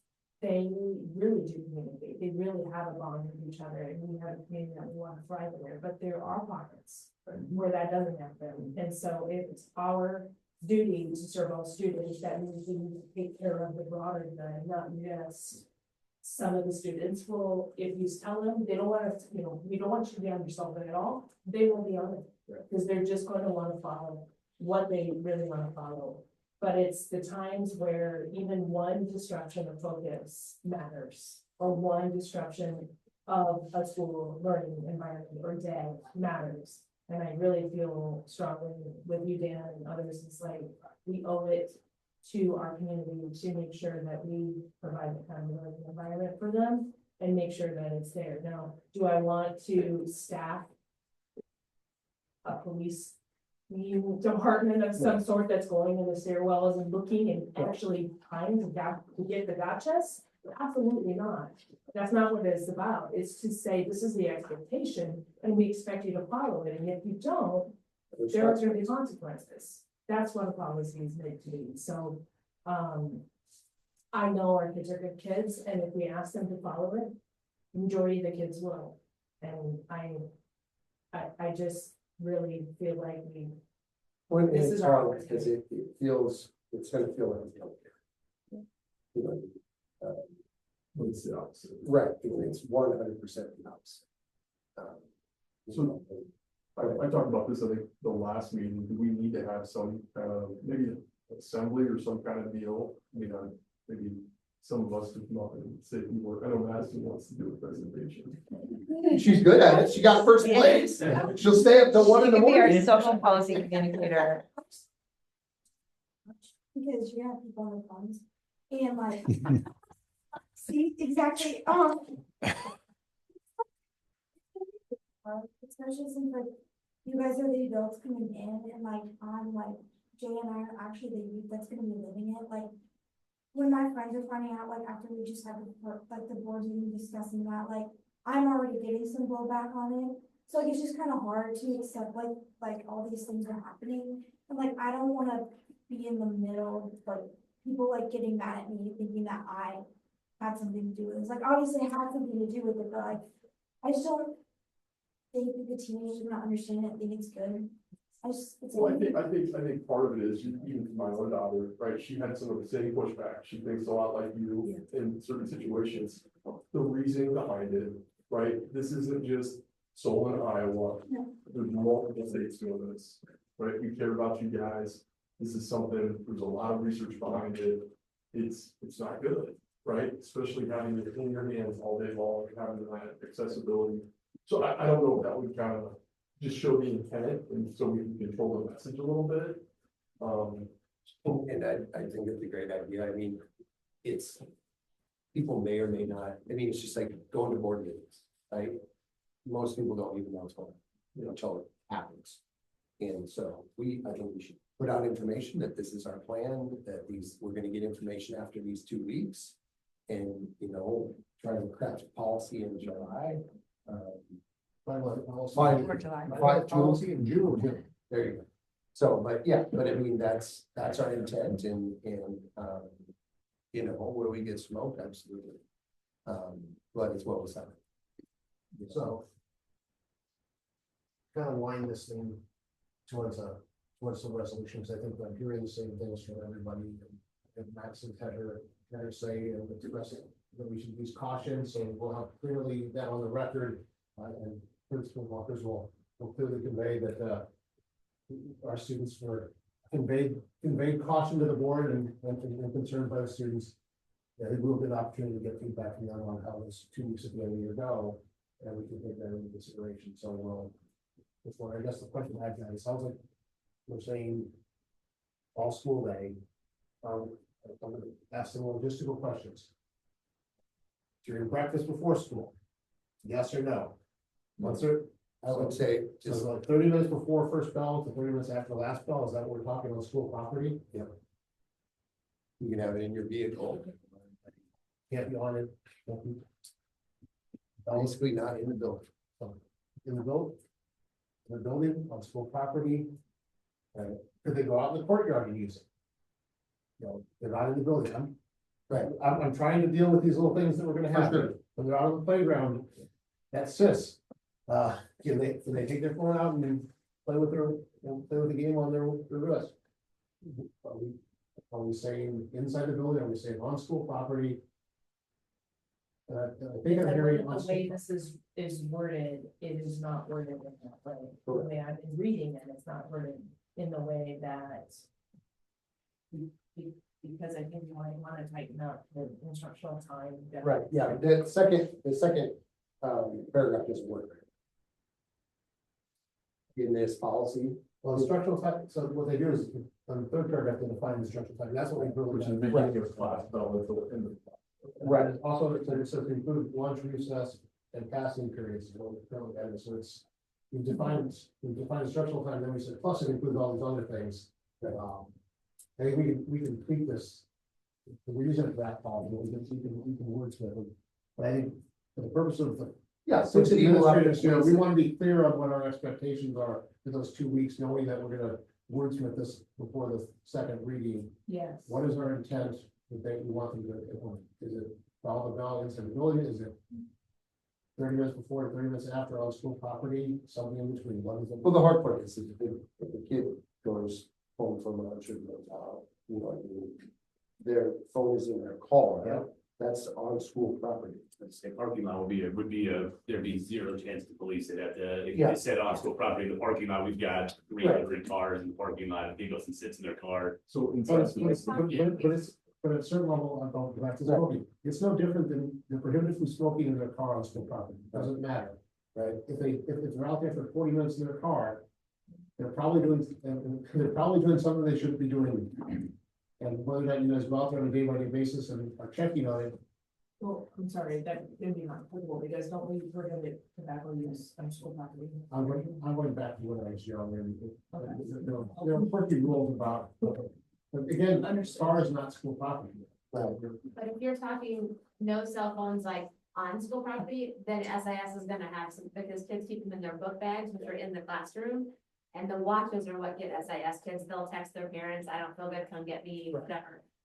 And I think the Those are question things is, to think about. it's the use of the cell phones, possession, I guess, we've got things to deal with later on.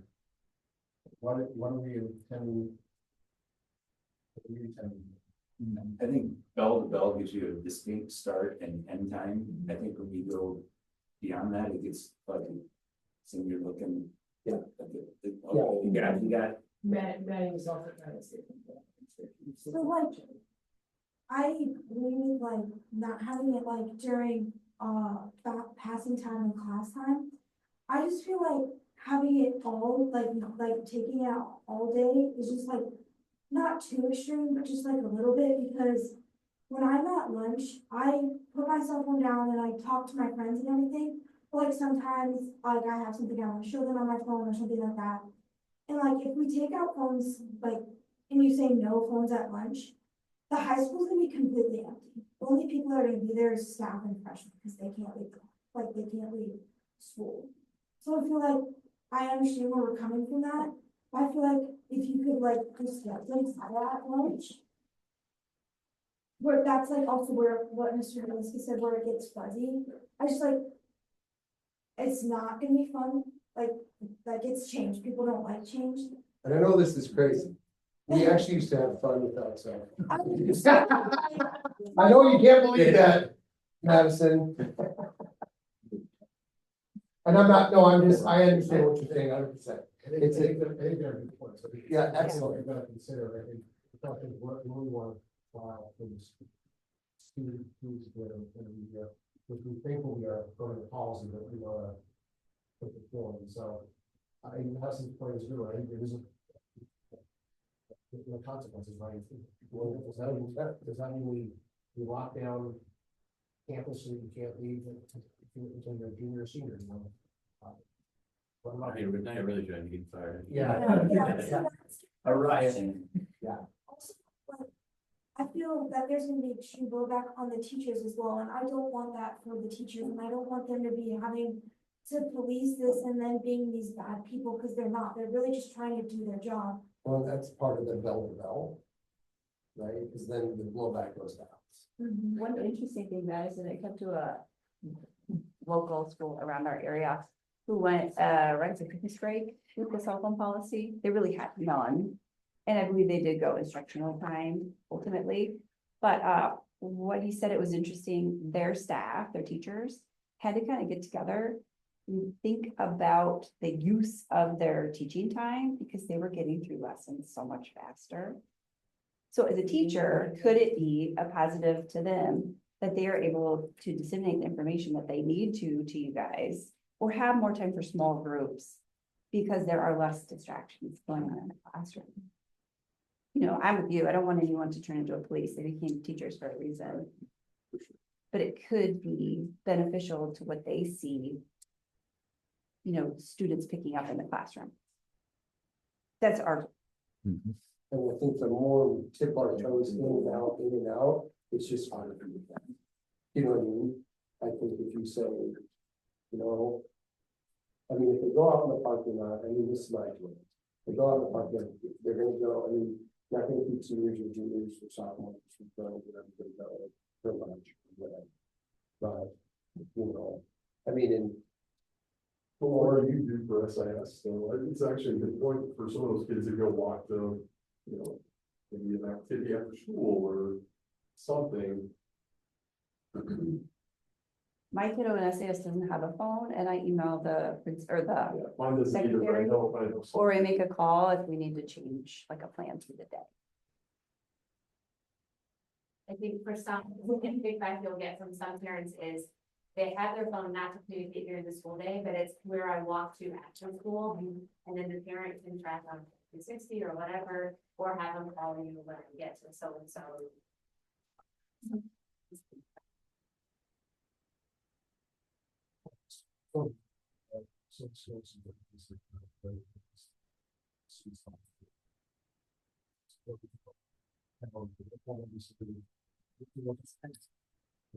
We might have bought in a horrible, it's so expensive in Boston.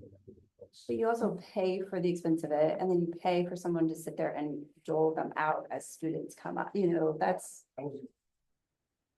That's the parents. They're going here and they stay there until they're done with school. You might get lucky finds of a assist level for parents if they're in the bag. For younger kids.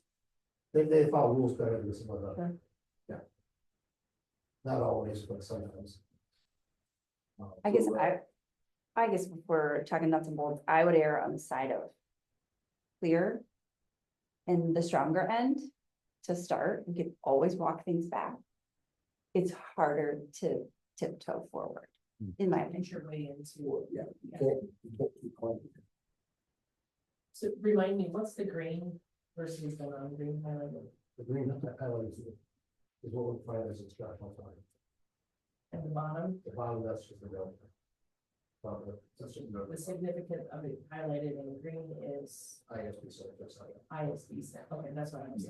It's like you have to edit this and you can run this. So this is language that ISD. Directly from them, and now, Consideration of school boards adopting. yes, and so that we can adjust.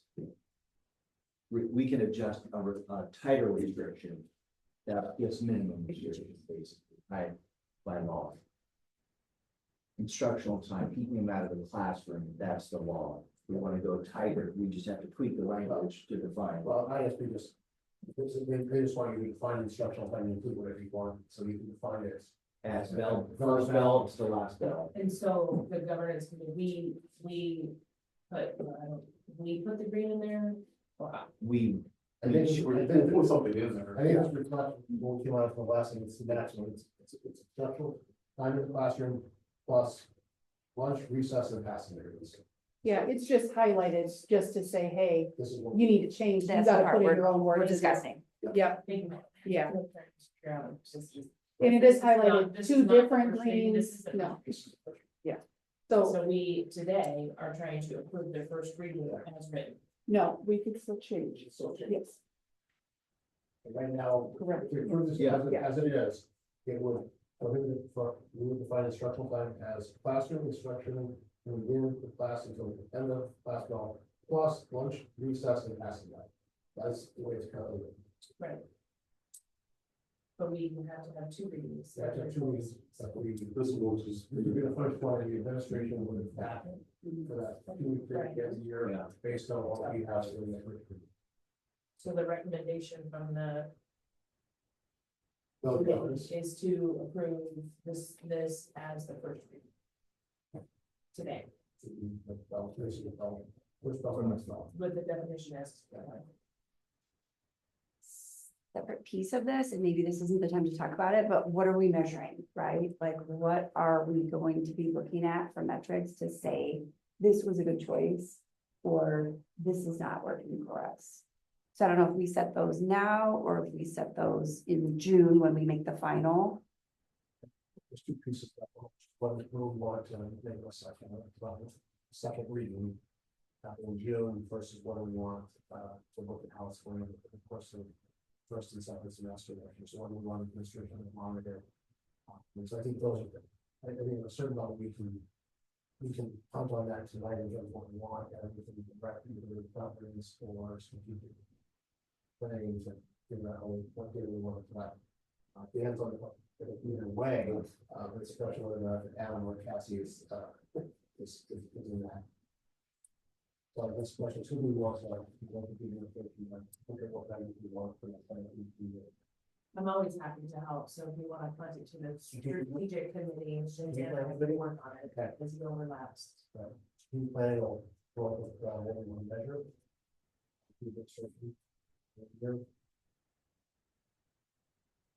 Any changes to what's listed in this policy, which basically is first bell last. During the is we have a block of policies to consider. Either we want to vote on separately, or we want to vote on. I'll make a motion to. I'll make a motion to approve first, reading board policies of A, B, and C as presented. Motion to approve policies. Second. Represented, motion by Alaska, second by Rockfalls. Any further discussion? I have one thing, and we don't have bells, and can we say when our building opens at the high school, because our 0 block is not really when school starts, so when the building opens. Yeah, basically, bell basically means when school starts in school. we'll work on communication as an admin team and we'll get this out. You have a bell schedule, you just don't have bells. The bell schedule, but 0 block, not everybody has to be in the building during 0 blocks, but I just, is it when you enter when the school opens for the day at 7:30, and when they can walk into the building, Yeah, and we'll have Yeah. to deal with That's one of the expectations, they want to the governance, yeah, we want to look at. Things to do. On staff, for the staff and maybe we'll be on the handbook, and also on visitors. So what happens when Dr. Brown is there to do mock interviews and it's like, you know, is my phone sitting there or do I leave it in my car when I walk in? So what are our expectations for visitors? So they're making me. We'll have to deal with that whole process. And So we don't have, that's all August. the consequences will be in the handbook, is that understand? Yeah. So those have to be clearly identified as well. So we need to work. All schools have a handbook, and then you have, we can resend the document that has what our current practices are, and then what the consequences are, so we can start with what we currently have as consequences. That's attached last month. Last month's board meeting, we have that. And we can send that out. The motion is second, any further discussion? No, so, go ahead and thank you very much, right? You guys are gonna take some of the brunt of this. That's not. Is you guys have to deal with this. I hope you see what I just for the kids. Just from that you see, it's going to you're Willing to do anything that we know is gonna benefit kids, so it's, we'll go through some tough times, but. It's only 2 weeks in here, so. And not to, and not, And you can do that sleepwalking. And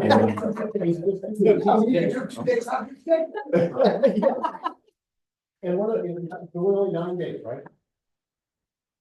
We get to identify the teachers before those 2 teacher work days though, right? We'll know that they can't have their phones during those 2, we have that staff. Yeah. Bad guy, say those. We should talk to governments, because they got some work to do. All in favor of approving the policies as presented, say aye. Aye. Opposed? Motion carried unanimously. ESP handbooks and fall, summer, anything in there, Davis, that we need to talk about today, or just for reference? Yes. Any changes to these? Because I don't. No. If you have anything you need to go through there, let us know. Governance committee should probably look and see if there's any more cell phones in there that we might want to address. Or island, so I'll pass the governance committee with checking that out to see if there's anything in there about that. Rev track processing fees, I think our financial services committee had something they want to talk about here.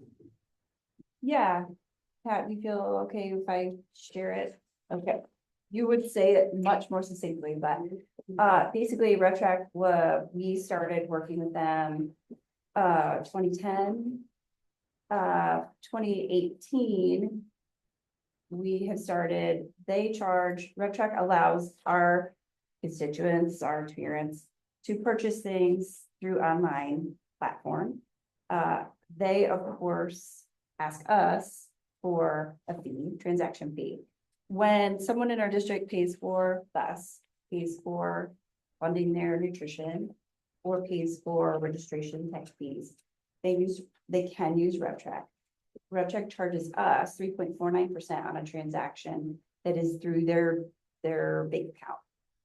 They charge us 4.919% for every transaction that is through a debit or credit card. We then ask our parents to pay $1.15 for each transaction. So we are not recouping all of the money that RevTrack asks from us. And Pat put down some really great charts that could show us that from 2018 through February of 2025, we had a cumulative loss of $91,000 because we are only charging $1.50 for each transaction. So we kind of thought, is that something worth going after, stopping the bleeding of that process, to not necessarily make money on the deal, but basically stop the loss. So we kicked around, Cassie and I and Pat, do we ask for a larger dollar amount? Do we ask for a percentage for each transaction? So Pat has done a lot of math to figure out for us, what does it look like if there's a $350 transaction? We are currently charging $1.50. If we upped it to asking for $3 versus 3% versus, the full 1.19%, there's just a lot of options that we could be asking for. So we kicked around changing it. I think Cassie and I were on the same page that yes, we would like to recoup some of that money. That's a big chunk of change that we could be recouping. Is it our job to keep the cost down to our parents for that transaction? Not necessarily as a public institution. The other thing is we are definitely offering the alternative, right? So we will always say, bring us a check, bring us cash, and, skip that fee so that we can still provide the opportunity for people who need the convenience. But we are just asking them to pay for it. So I think as a board, it's bringing it to the rest of us saying, do you feel comfortable with upping it to a higher dollar amount or match the actual transaction fee they charge us, or still lower that a titch to give the parent a break, but not full amount? So Since last year, I was not good on any of my tags. I know we got to check and get them. And I was on the last day. you're saying activity fee or? No, for my tags on my Car registration. Car registration tag. So I actually had it on the system and they give you 4 options. It's like, you can do one of these 4 things. And this is how much it's gonna cost you. It's very clear and it is different. It's like, if you want to put it on a credit card, it's this. If you want to use a debit card, it's this. If you want to do electronic e-check, that's the least amount. If you want to mail us a check, you send it here, but if you're on the last day, it's a little too late to do that. So, but I think that was also one of my questions is, I know RevTrak didn't allow e-checks at one point. So we have to visit what is the county using that allows them to do? Not at home, Natalie got a response back. Required about.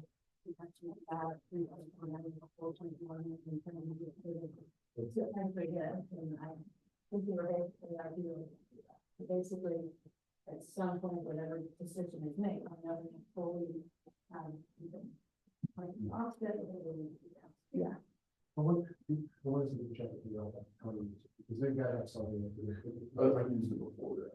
They're giving 4 options. The trick with RevTrak, I think why we like it is it syncs up with our existing Power Schools system so well that it's a little hesitant to shop it around when we already know how ours syncs up so well. Right. That's what I was gonna say, if we gotta just up it a little bit for cost of convenience, we can still have other ways to do it. So I think we do. And you make that decision, just like with the county, I've done it before, well, that's cheaper than that, so I'm gonna put it on the debit or I'm gonna go write a check.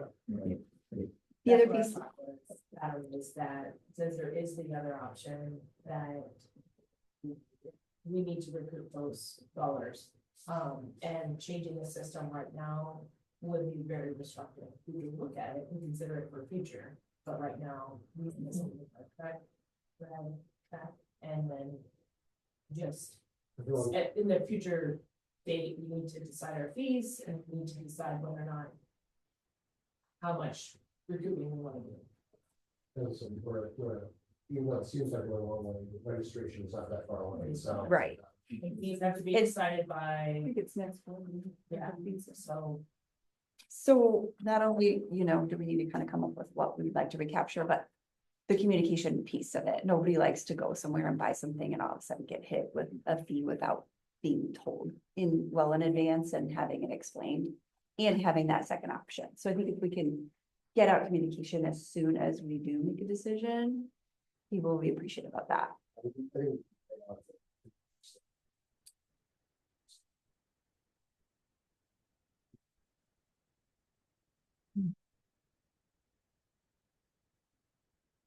it's not a year. It's not a year cumulative. So it's like 12 a year. That's simple, but Mhm. that's right. Yes, and that guys also talked about where's that breaking point as far as right now. If you go up to 3, does that mean some people potentially want to pay you or think I'm not going to do that? Is that breaking point?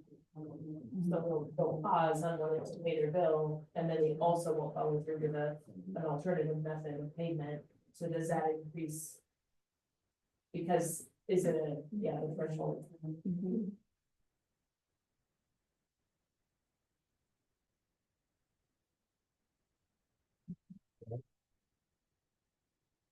I think we just make sure they're not.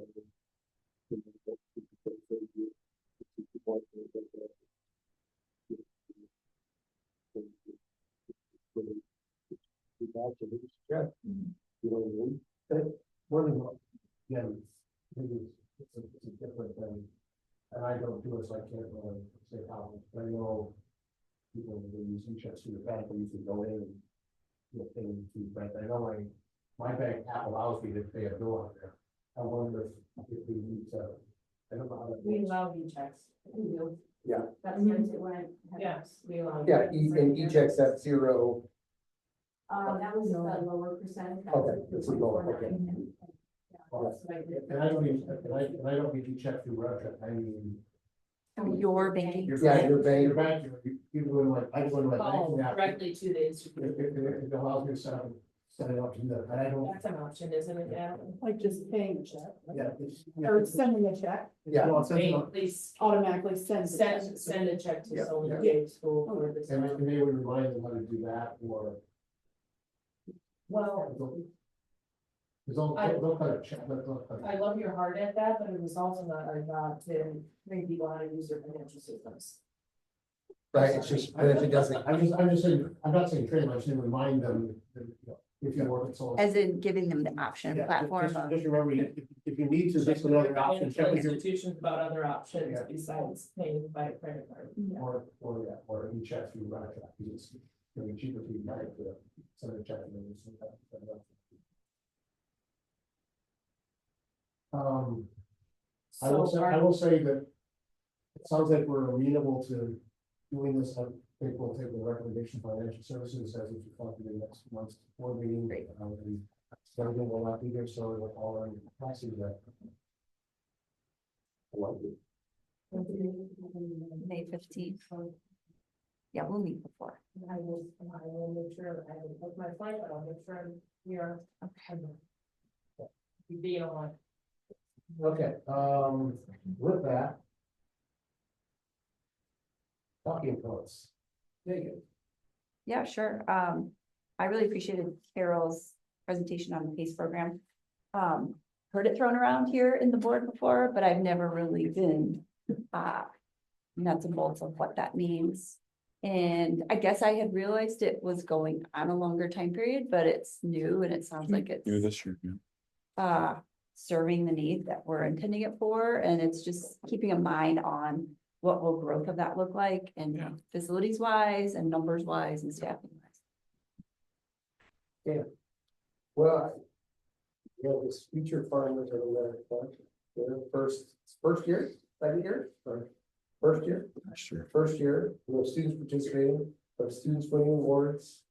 You know, we always try and find opportunities for our students who might be interested in different things. If we don't have them, we partner them at different high schools.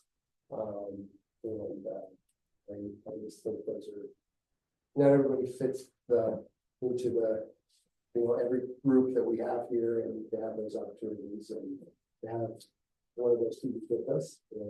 Pretty cool. Yes. Nothing bad. Yes. I'm gonna talk about the cell phone policy. When I started at the board, I think the wealth and health and health and the wellness of our students was top of mind. We had some strategic goals around that.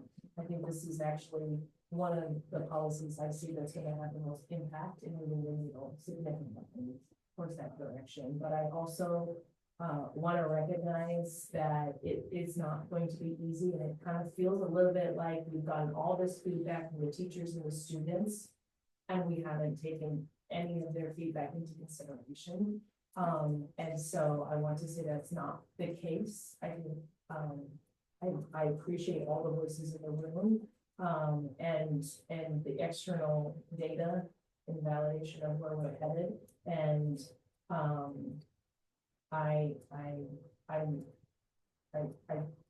there's a lot to discuss and unpack.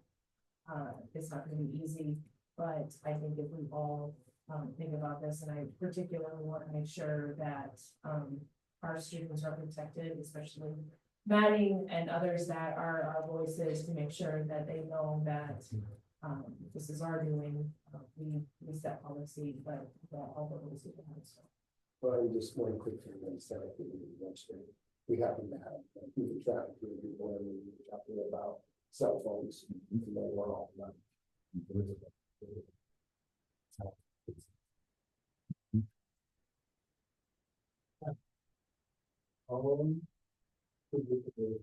Sports hour, so I think that's a good one, and we appreciate the our district working and doing it, so I think that's good. Superintendent, social superintendent, board secretary, CFO. I'll skip out of the meeting. I'll talk about, I was not there, was, that was the class with all,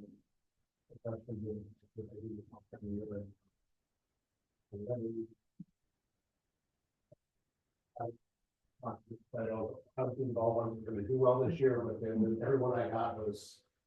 I had very few criticisms on the couple who forgot that it was going on, and showed up in sweats and a t-shirt. We should compare notes, I did seniors. Yeah, seniors tried to do something 4 years ago when I did them, so, we should compare notes and see if we can improve since then, but I had a great group this last night, and they were all, that's a,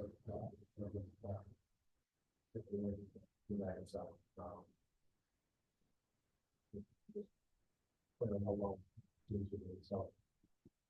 Next regular board meeting is May 15th, 2025, so the office boardroom graduation is that following Sunday.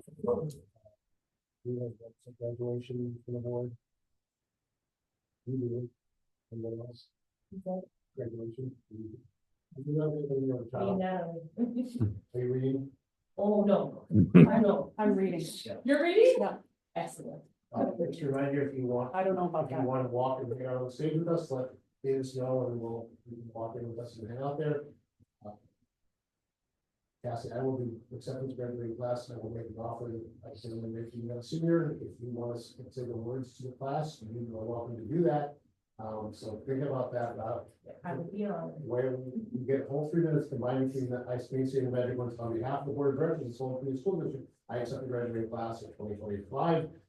Then I'm done with my role, and then I either go into my short spiel, or I hand it off to somebody else to say 2.5 minutes worth of the wisdom of this students. So if you want to do that, you are welcome to, but let me know in the next week and a half. If I'm going to do I'll it, get back to you. I have to think about what those words are.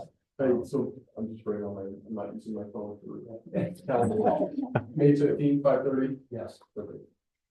Yeah, May 15th, 5:30, and then we have graduation on the following Sunday at 2 p.m.